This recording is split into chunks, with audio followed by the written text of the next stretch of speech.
shows.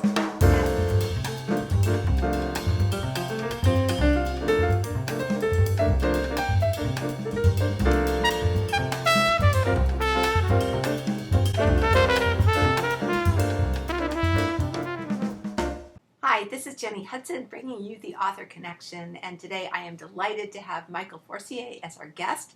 Michael is the author of The R Word, which is a very, very dramatic psychological thriller that just came out, or is just coming out, and he is here to tell us all about it. So welcome, Michael.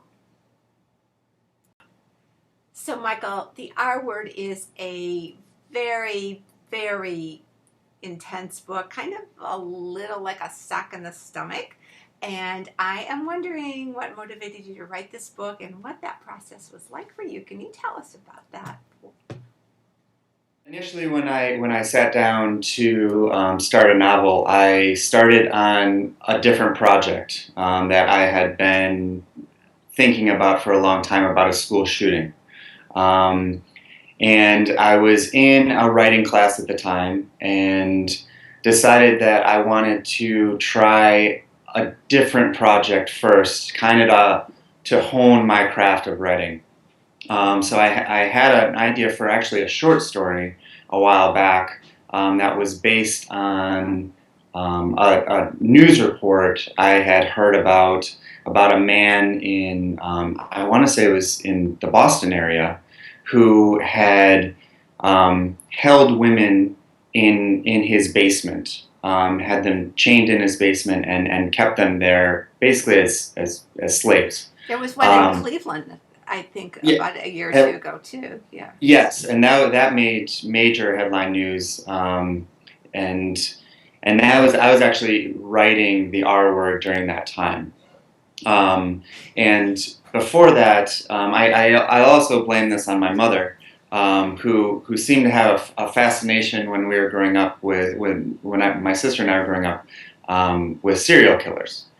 So, for whatever reason, I was introduced to, who Ted Bundy was and Ed Gein and these crazy characters. Wow. So that when I heard about this lesser known man, who didn't kill people but was keeping them, I thought of an idea of how I can take that story and bring some kind of humanity or develop a relationship not with the captor and his captee, but with another person or another character there. When it started, it was actually the captor's girlfriend. Okay, I'm going to stop you here because we need to get into the story because people don't know what the story is. So just tell us briefly what this is about. You don't have to give anything away. It's about a young man who's somewhat adrift in life. He's working a kind of a dead end job at a coffee shop. He's somewhat struggling with his sexual identity, and he's also really consumed with subconscious guilt. So you're presented with him, and he's kind of stuck, and doesn't really know how to get unstuck. And what then happens is he goes out to a bar one night intending to meet friends. He meets a man who asks him if he wants to play a game of darts. They play a round of darts, and sooner than later, he gets a little queasy and passes out and wakes up in this man's basement in a cage. Yeah, and that's just a real, page turner if I've ever had one. I have to tell you, you start out in a bar, the reader starts out in this bar, and then you have no idea where you're going to be going with that, and it's just, really, really, really intense. So, which that was, I think, my fourth draft where I decided to start in the bar. my first three drafts, I have him wake up there. And what I was trying to do was just really confuse the reader to try and get them to understand right from the bat what's going on. No, I think it works. That was a good call. And Yeah, it develops his character too. So, it's not, I mean, you would have to do all of this backstory in there if you did. exactly. It works a lot better. Yeah, it Exactly. is. So, what was it like for you to write that piece of it about, his life while he was in that cage? Because, I mean, for me as a reader, it was really gut wrenching. It was difficult. What I what I started doing, and this is kind of how my writing process has been, is that I will go somewhere. Usually, I'll go out of town. I live in Oakland, and I would drive down to Santa Cruz, Nice. and I would lock myself in a hotel room for 3 or 4 days and just write. So I would really get to the setting and be there. And 3 or 4 days is fine. I would get into the basement, and I'd be able to come out. On my final draft, what I did was I actually went down to Buenos Aires, and I was there for a month. 3 weeks of which I locked myself in an apartment and wrote. That there were some difficult nights and days in that room because I was constantly just placing myself in that basement. Yeah, Uh, and when you read it, you can really feel it because you really get that emotion of what it's like. So, it's pretty authentic. And, I figured that you had to be there, in your head at least. So, I was. I mean, I want to say the apartment I was in was a nice, quaint little apartment. It was nothing like that basement. But staying there, just getting behind my computer and projecting myself metaphysically into that basement for so long. I remember I have a friend in Buenos Aires, and there was a couple nights I called him and I said, "I need you to take me out. yeah, and I need to go out and just get out of this room." I can imagine. I can imagine because it's just such an intense book. I mean, honestly, I read some Stephen King, and then I read this, and I thought it was actually more powerful. So I have great hopes for your book. But I'm interested also in your writing process because it sounds like you do a lot of it in chunks, and I know a lot of writers will do a small chunk over time. But do you get inspired and then you write a whole bunch at one time, or do you do a little every day? I don't do a little every day. What I'll do is a lot of times I'll get some inspiration and sit down and write for a bit. But then usually something interrupts that, especially now with a young son. Um, They have a that way of process, doing that, right? yes, Yeah. yes, that process gets interrupted. So then what I've done in the past, which I'm trying to figure out how to incorporate writing back into my life now, is I would just plan it with my wife to where I could take 2 or 3 days and just go and get away from my home, get away from everything, and just write. So for the R word, that was a lot of the process was it being written in these chunks, and then I would take a step back and which I realized I needed.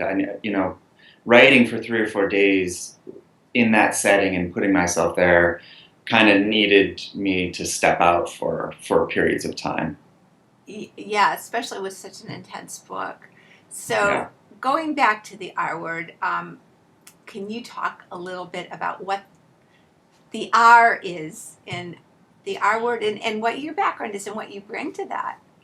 Yes. So initially, when I entered it into the contest, and the running title until recently was retard. And the reason I had chosen that title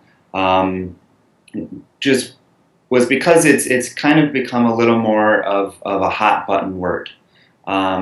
which I really like that our society is really starting to address it as a slur.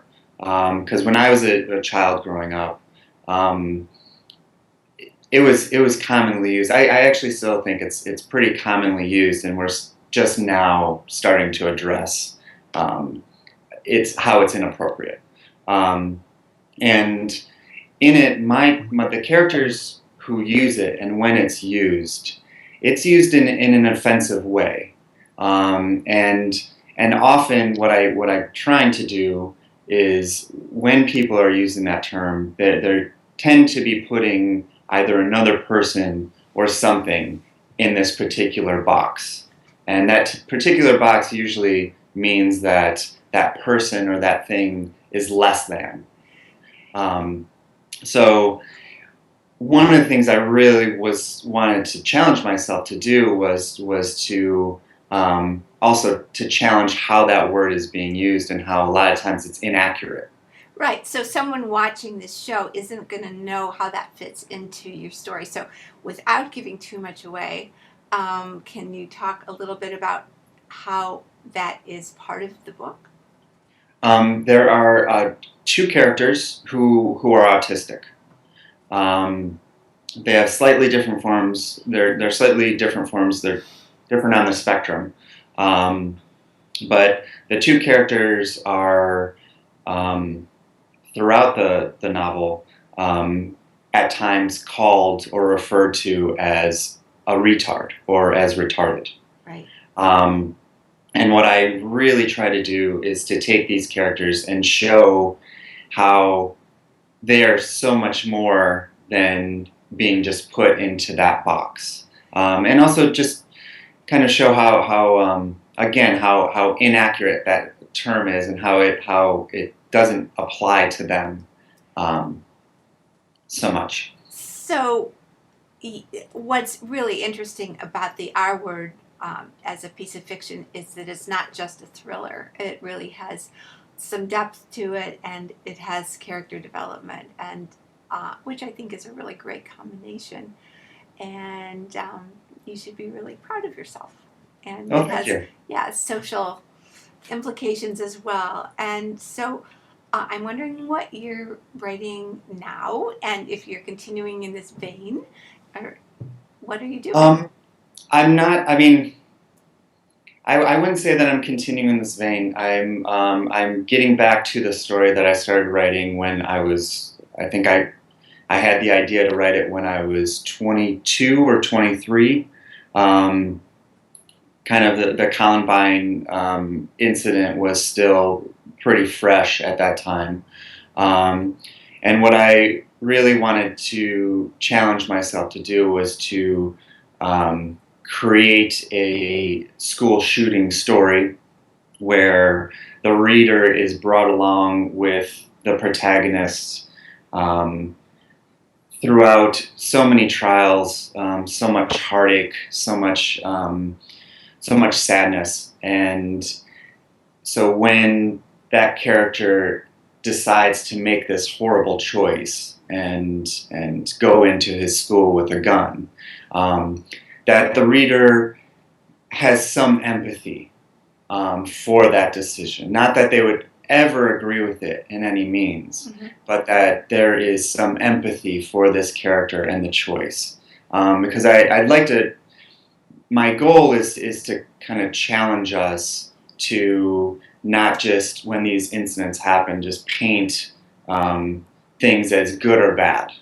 That these people, aren't just evil. That there's a lot more depth and understanding for us as a society to have. Well, they're obviously going through a lot of pain if they're going to go to that extent to, get so violent. But Yes. it's almost an epidemic now. It's really scary. I mean, Yes. Columbine was one of the first ones. Yes. That was. I think at the time that was the biggest mass shooting in our country's history, and since it's become a common occurrence, and I think that as a society we have a lot to do to address that, and I would hope, even if it's just a small thing, that I could create a work of art that could kind of help in that conversation. Well, maybe if it's just be kind to that person who is, really um, isolated and having a hard time. You don't know Exactly. when it's going to help, right? Yes. I mean, that's one small thing that could probably play a great role. And also a big thing is also to address. I'd like to address bullying, which is also in the R word. It actually plays. Um, I think it really plays into this character's struggle. The bullying that he addressed growing up. And dealing with his sexual identity. So I worked with an organization called the Lowe Institute, which does behaviorism training or behavioral training with autistic children. Um, and I worked there for a couple years. And during that time, I also picked up a private client who I worked with for 3 years. Um, and it was very rewarding and very challenging work. It was something that um, I kind of burned out on. I to give it 100% and really dive into that therapy was really difficult for me. And I had coworkers who were almost meant for the work, and they were just doing wonderful therapy with these children. And I got to a point realizing that it was time for me to kind of step away. And when I did, and was thinking about writing this story, that's when I decided that incorporating an autistic character into the narrative was something I really wanted to do. And it's so authentic the way that it's handled in there, that that you had some experience. So I mean, I'm an artist and a writer, and I know in my life I've always felt like no matter what I do, there's always a part of me that I'm holding back because I'm wanting to save that part of me for the artwork. And Sure. I think that that's probably something very common with writers and artists, because you're going to do your job and you're going to be creative about it and you're going to give it as much heart as you can, but there's always something that you're having this other thing going on, right? Yes, I think so too. I think there were times when I was writing it where you just really dig deep and and are able to bring out these kind of can be both beautiful and very challenging experiences, and really um, extract their depth and bring it into your art. Yeah, yeah, that's great. So, is there anything that I have not asked you that you would like to talk about? Well, I think we covered a lot of what I'd like to bring up in the book.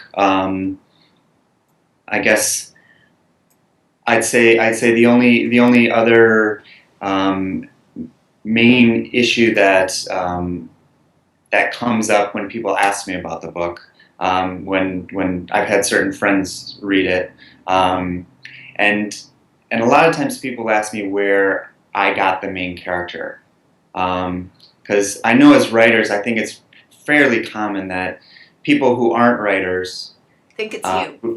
think it's you, or it has to be someone you know. Right. Um, and initially, the character was much more modeled on me. There was he was straight. He had a girlfriend, and he was just thrown into this situation. And I was in a class once, and we talked about the challenges of writing what you don't know and how you shouldn't do it. If you didn't grow up in New Orleans, you probably shouldn't have New Orleans as your setting. And that was another thing where when I'm told rules, especially when it comes to art, I tend to say, well, I take that challenge. And along the lines, I decided to make my character, who I guess would identify as gay, but is actually, I tried to create someone who's a little more almost asexual.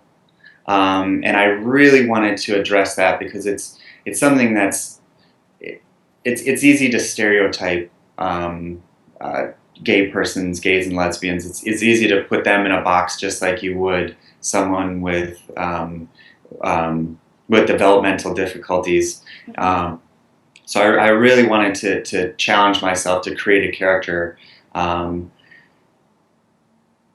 and be able to address some issues that I have heard about that in conversation with very close friends that they've went through. And I really tried to incorporate it in, and I really hope that I did that justice. Well, I think you did. So I hope everybody will read this book. And can you tell us where to find it? You can find it on Amazon soon. You'll also be able to find it it'll be on Kindle at some point on barnesandnoble.com. And I will be getting it up on my website sometime soon. Right, and your website is? My website is www.blankthought.com, and that's BLANC thought.com. Very cool. And you've got other writing up there too, right? I do. It was before I really went into my third draft of the R Word.